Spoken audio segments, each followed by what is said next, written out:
وسواسي اشخاص به مو حتما لیدلي وي چې په هر خبر، عمل او هر کار کې تر حد زیات تشویش او اندېښنه لري. اصلا دا چې څوندې نور اشخاص ته عادي معلومیږي، مګر داسې نه ده. په دې حالت کې شخص ډیر په تکلیف او داسې حالت کې وي چې هیڅ قرار او سکون نه لري. نن به پر دې خبرې وکړو چې وسواس یا اوبسیسیو کمپلسیو ډیسارډر څه ډول ناروغي ده، په دې ناروغۍ اخته ناروغان کومې غیر نورمالي کړنې ترسره کوي، د دې ناروغۍ تشخیص څنګه کولی شو، او بالاخره د دې ناروغۍ د موجودیت په صورت کې څه ډول درملنه باید ناروغ ته اجرا کړي، څوک باید درملنه ورته وکړي، او ناروغ څنګه خپل ډاکټر پیدا کړي. لومړی باید موږ دا ناروغۍ وپېژنو چې وسواس یا اوبسیسیو کمپلسیو ډیسارډر څه ډول ناروغي ده. وسواس یو رواني اختلال یا ناروغي ده چې پکې دوې مهمې برخې موجودې دي.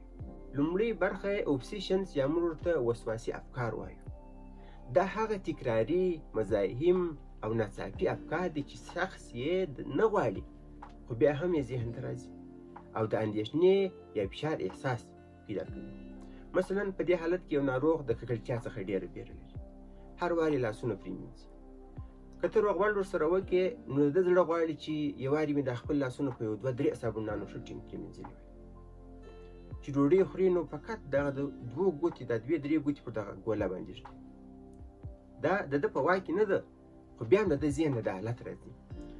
بل بیا شخص د ضرر رسولو څخه وهم او بیره لري. مثلا هیڅ مشکل نه وي، مګر ناروغ فکر کوي داسې نه چې څوک مشکل راته جوړ کړي، ومې وایي او داسې نور فکرونه لري. حال دا چې د ده سره به هیڅ څوک مشکل نه لري او نه به ده کوم جرم کړی وي، خو دی به ډېر په تشویش کوي چې ماته څوک ضرر ونه رسوي، ماته څوک مشکل جوړ نه کړي. او بل دا چې شخص ډېر منظم وي، مطلب د ترتیب او سمون ډېر شوقي نه وي، خو بس ورته اندېښنه وي. کله چې یاد شخص دفتر ته راسي نو تر هغه وخته خپل کار نه شروع کوي تر څو خپل میز او پر میز باندې پراته شیان او چوکۍ برابره کړي نه وي.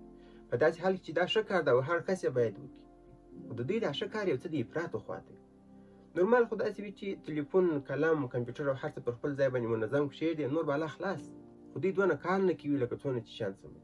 بیا تلیفون یو څه راسته وچپه کړي، ته به فکر کوې چې تلیفون یې په پارکینګ کې درولی، بیا ګیلاس وښورئ، بیا قلم بغل ته کړي، بیا ستا سره خبرې کوي، وارې شیان سم کړي، بیا چې بېرته دفتر ته ځي بیا شیان سم کړي. مطلب د دوی دغه سمون او نظم د افراطو خواته وي.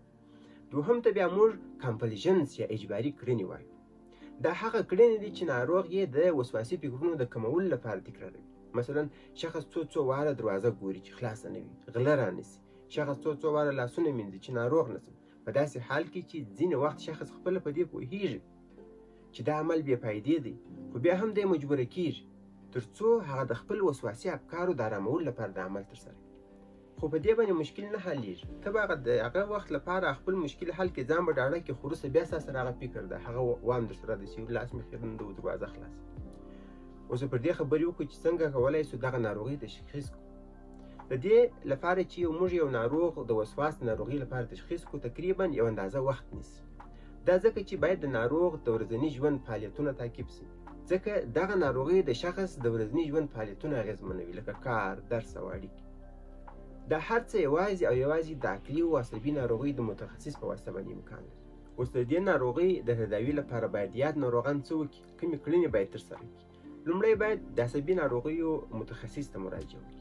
که چیرې په شخص کې رښتیا هم ناروغۍ موجوده وي نو متخصص به ورته لازمه درملنه او مشورې ورکړي. اما که چیرې ناروغۍ موجوده نه وي او یا تاسې پر خپل ځان باندې شکمن یاست یا نور کسان درته وایي چې ته د وسواس حالت یا ناروغۍ لرې، نو تاسې نه باید معالج ډاکټر او نه هم په خپل سر باندې درمل واخلئ. یوازې د عقلي او عصبي ناروغیو متخصص ته باید مراجعه وکړي.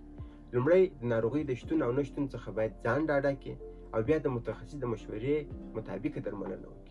اوس که ستا ناروغۍ باندې یو ډاکټر پوه نشي، هغه که معالج یا د بل بخش متخصص او تا ته دوا درکړي، کېدلی شي چې ته ناروغۍ ونه لرې، ته د وسواس دوا اخلي. یا هم ستا په ناروغۍ باندې هغه پوه نشي، هغه د بلې ناروغۍ سره غلطه کړي، نو ته به ناروغۍ د وسواس لرې، مګر دوا به دوا اخلې چې هغه دوا به ستا د مریضۍ لپاره تا ته کفایت نه کړي. یو دا چې ستا مصرف کېږي، وخت به دې ضایع کېږي او بل ناروغۍ د نور هم پر مخ باندې ځي. نو یوازې د وسواس ناروغۍ د تشخیص لپاره، د وسواس ناروغۍ د تداوي لپاره د عقلي او عصبي ناروغیو متخصص ته ورشئ.